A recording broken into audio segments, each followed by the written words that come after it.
ang alaala ng malagim na labanan.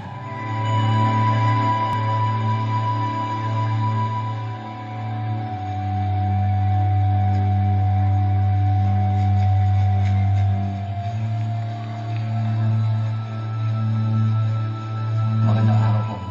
Assalamualaikum. Tiniente ko po. Tiniente. Magandang hapon po.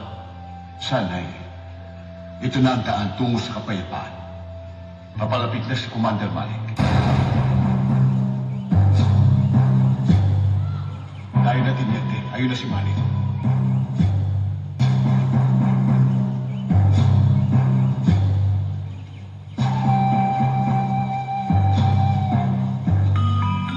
Commander, nais ko ipaalam sa'yo na makabubuti siguro magkaisa tayo tungo sa kapayapaan. Ayaw din namin na labanan ito. Labag din sa kalooban namin na makita ang kapwa Pilipino nagpapatayan.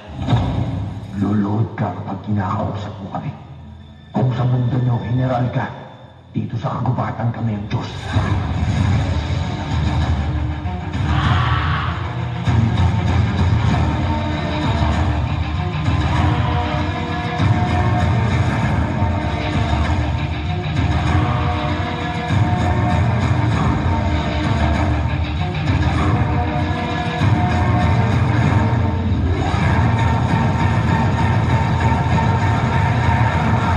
Itaas sa amin ang lahat ng dahilan para pagpapatayin kayo.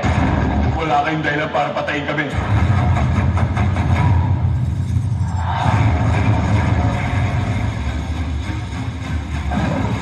Kayo at ang mga Kristiyano ang dahilan ng kaguluhan dito sa Mindanao. Mga sundalo kami at meron kami mga utos na sinusunod.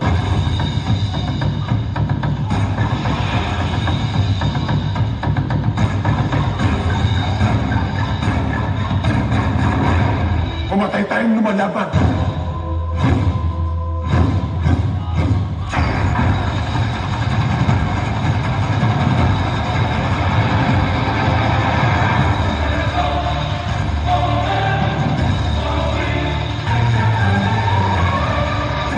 Kailan ninyo matatanggap na sila'y kapwa natin Pilipino? Pinoy kapwa Pinoy ang nangalaban doon sa Mindanao.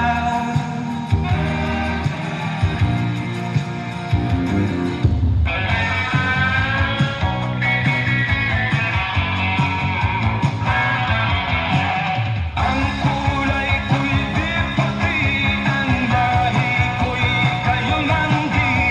Pinoy kung ako ay tawagin, sa isip, puso, damdamin. Pinoy, Pinoy.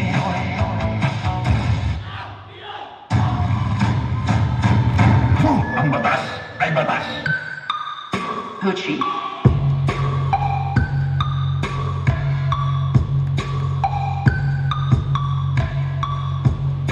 Iba't iba ang tao sa mundong ito, isa ang kulay ng dugo.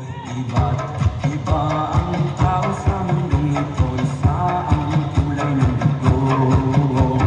Lay, lay, lay, lay, lay, lay, lay, lay, lay, lay, lay, lay, lay, lay, lay, lay. Ang isang ama, yan ang isang ama.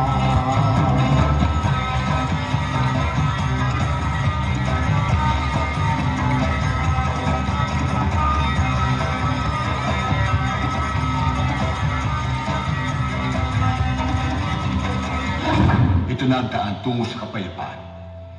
At wakas ng digmaan dito sa Mindanao.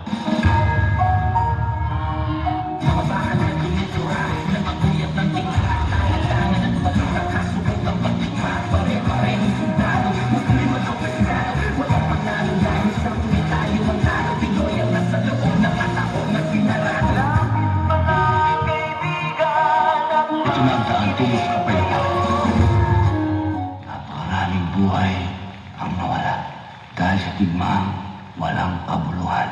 Kristiyano, Muslim, Pilipino, laban sa kapwa Pilipino. Isang wika, isang lahi. Bakit ba dugo ang kailangan?